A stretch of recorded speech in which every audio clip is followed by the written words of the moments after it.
Bonjour, comment créer un modèle de simulation avec Isis Proteus. Dans cette vidéo, donc, on va apprendre comment créer un modèle de simulation. Donc, c'est pas une empreinte et c'est pas un symbole. C'est un modèle de simulation qui va vous permettre d'effectuer des simulations dans un montage électronique. Donc, nous avons vu dans la première partie comment créer un modèle de simulation. Mais problème, ce modèle n'est pas permanent. Autrement dit, lorsqu'on ferme le logiciel Proteus, donc on perd notre modèle. Dans cet exemple, donc, on va avoir un vrai modèle de simulation qui va être permanent.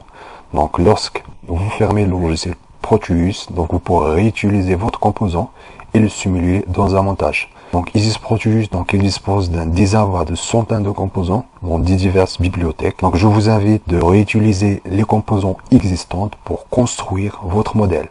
Donc ça peut être un composant analogique, ça peut être un composant numérique ou bien mix. Dans cet exemple, donc on va créer un composant qui va vous permettre de faire la somme de 3 entrées analogiques.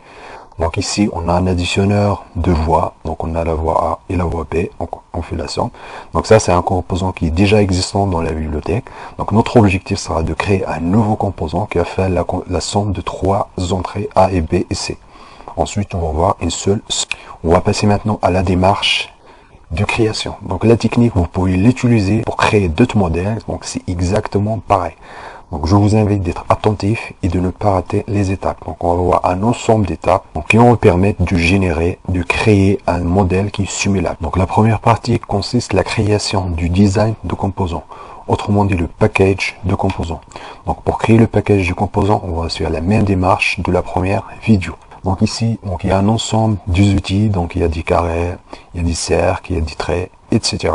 qui vont vous permettre de dessiner juste un dessin de votre composant. Donc nous, on va créer notre composant, donc sous forme d'un rectangle. Donc ensuite, on doit avoir 2 entrées, 3 entrées et une seule sortie. Donc concernant les entrées, donc il faut bien sélectionner Device Pin. Ensuite, on va utiliser Default. Donc ensuite, on va mettre 3 entrées et une seule sortie. Donc il faut faire attention, il faut bien que la croix soit à l'extérieur. Donc la croix ici, ça va permettre de faire, donc par exemple, lorsque vous allez faire le câblage entre les composants, c'est cette croix qui va permettre d'établir la liaison. Donc il faut bien qu'elle soit à l'extérieur. Ensuite, on va configurer pin par pin.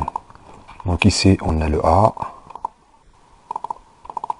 ensuite la voie B, ensuite la voie C, ensuite la sortie, donc on a output. Donc voilà. Une fois que vous avez sélectionné, vous avez créé votre design, ensuite on va sélectionner notre composant, puis on va mettre Make Device. Donc on va mettre ADT, donc ADT 3 voies. Donc la référence ici, on va mettre U. Donc ici, c'est super important. Donc ici, il faut bien taper le même nom de votre composant. Donc on verra tout à l'heure, donc l'avantage, si vous laissez par exemple ce champ là vide, donc pour chaque réutilisation du composant, il faut cocher une case. Mais quand vous tapez le même nom ici, donc on va coller le même nom ici, donc vous n'aurez pas besoin de cocher une case. Donc ça vous aide de faire des erreurs. Donc on verra tout à l'heure donc la case qui va permettre de revendre votre composant simulable. Donc ensuite on va mettre suivant. Donc on n'a pas besoin de package pour le moment. Pour le moment on a juste besoin d'un modèle de simulation. Donc je vous invite, j'ai également fait 2 vidéos concernant la création du package d'un composant. Donc ensuite, suivant. Donc la catégorie, donc on va mettre la place. Donc ici, on va mettre la place. La place, pourquoi? Parce qu'en fait, le composant ici, c'est l'additionneur. Donc ça appartient à la bibliothèque la place. Du coup, pour nous, donc on va mettre dans la bibliothèque la place. Donc ensuite, la description, on va mettre ADT 3 inputs, 3 entrées. Donc ensuite, on va mettre OK. Donc là, ensuite, vous pouvez supprimer. Donc là, ça. Donc là, on va aller chercher notre composant. On va mettre ADT 3 voies. Voilà, donc il est là. Donc notre composant, il est bien créé. Donc en revanche, donc le modèle n'est pas encore simulable. Donc no simulator model. Donc dans la suite, on va créer le modèle de simulation. Donc on va sélectionner notre composant. Donc voilà, notre composant, il est là. Donc ensuite, donc ce composant-là, on doit lui affecter un modèle de simulation. Donc pour ça, donc la première étape, on va faire double-clic. Donc vous voyez ici, donc attaché archimodèle, donc il est coché par défaut. Donc pourquoi il est coché par défaut? C'est parce qu'on a mis le nom du composant dans le champ. Donc on n'a pas laissé le champ vide. Si vous avez laissé le champ vide, donc cette case-là sera décochée par défaut. Donc lorsque vous allez créer votre composant, donc il faut bien que cette case soit cochée. Donc on va mettre attache et archimodèle. Donc on va mettre soit CTRL-C, ou bien, si vous voulez pas mettre le CTRL-C, donc il suffit de go to child sheet.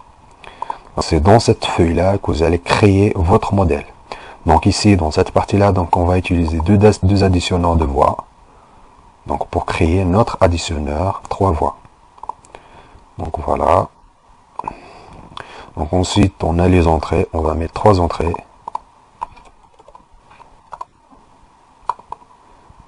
Donc, il y a l'entrée A, l'entrée P, ensuite l'entrée C.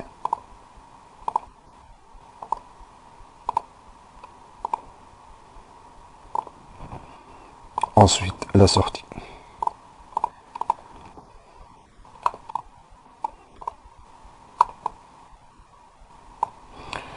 Donc il faut bien faire attention, donc là il faut enregistrer. Donc ensuite on va revenir à la page principale. Donc ici, donc le nom du composant, il faut que le nom ici soit le A, le B, le C, soit exactement identique dans le feuille child. C'est-à-dire on va faire une affectation. Donc ici on va mettre exactement le nom, la voix A, la voix B, ensuite la voix C. Donc ensuite la sortie, c'est output, c'est O. Donc voilà. Donc là, notre modèle, il est bien créé.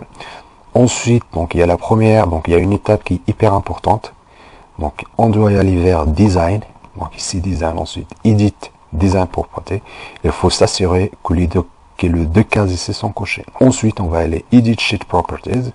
Donc ensuite, il faut bien cocher celui-là. Si celui-là n'est pas coché, votre modèle, vous perdez votre modèle pour chaque réinitialisation de Isis. Donc là, il faut bien cocher cette case-là, c'est très très important. Donc là, une fois que vous avez caché la case, on va enregistrer notre modèle. Donc ensuite, on va revenir à la page principale. On se retrouve dans la feuille principale. Maintenant, on va recréer le composant. On va sélectionner, on va mettre Mike. Donc bien s'assurer, c'est le même nom ici. Ensuite, suivant. Donc on va garder les mêmes caractéristiques. Puis on va écraser l'ancien composant. OK. Maintenant, on va aller chercher notre composant.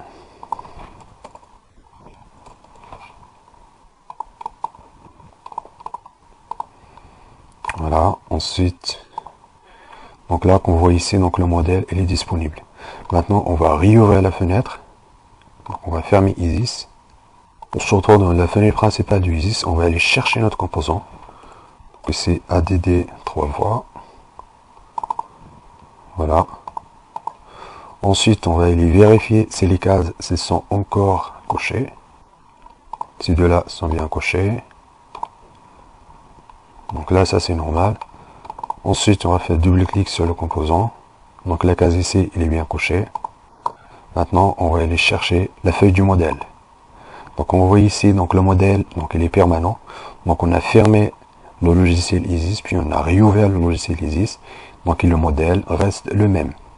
Donc là, c'est super important quand vous allez créer votre modèle. Donc il faut bien s'assurer que ces deux cases-là sont bien cochées.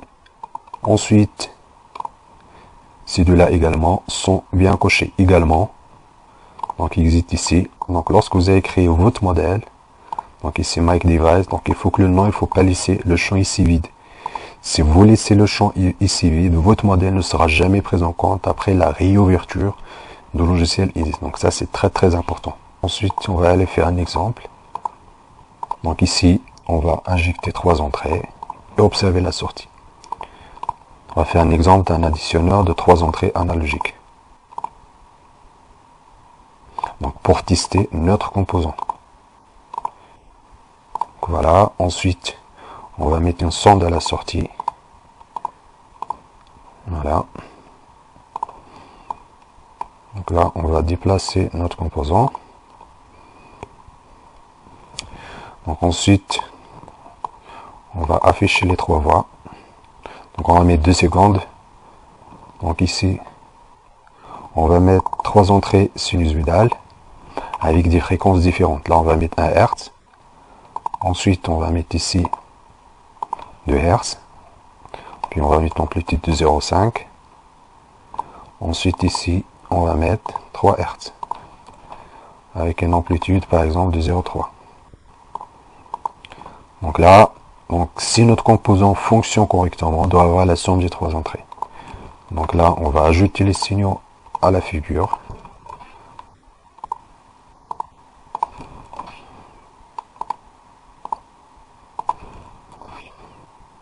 Voilà.